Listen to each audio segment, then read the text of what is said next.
മുതുതലയിൽ താമസിക്കുന്ന ഇബ്രാഹിമിന്റെ വീടിനാണ് എറണാകുളം പറവൂർ സ്വദേശി പ്രേംദാസ് തീവച്ചത്. ചൊവ്വാഴ്ച ഉച്ചയോടെ ഇബ്രാഹിമിന്റെ വീടിനു സമീപം എത്തിയ പ്രേംദാസ് വീടിന്റെ പോർച്ചിൽ നിർത്തിയിട്ട കാറിനും ബൈക്കിനുമാണ് ആദ്യം തീ കൊളുത്തിയത്. വാഹനങ്ങളിൽ നിന്ന് തീ വീട്ടിലേക്ക് പടരുകയും വീടിന്റെ ഒരു ഭാഗം പൂർണ്ണമായി കത്തി നശിക്കുകയും ചെയ്തു.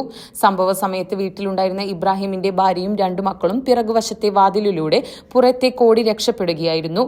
നാട്ടുകാർ വിവരമറിയിച്ചതിനെ തുടർന്ന് അഗ്നിരക്ഷാ സംഘം എത്തി തീയണച്ചു. തീവെപ്പിൽ കാറും ബൈക്കും പൂർണ്ണമായും കത്തി നശിച്ചു.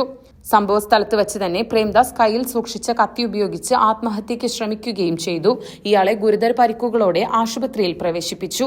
പ്രേംദാസും ഇബ്രാഹിമും മുൻപ് വിദേശത്ത് ഒപ്പം ജോലി ചെയ്തവരായിരുന്നു. ഇവർ തമ്മിലുണ്ടായ സാമ്പത്തിക ഇടപാടിലെ പ്രശ്നങ്ങളാണ് സംഭവത്തിന് പിന്നിലെന്നാണ് സൂചന.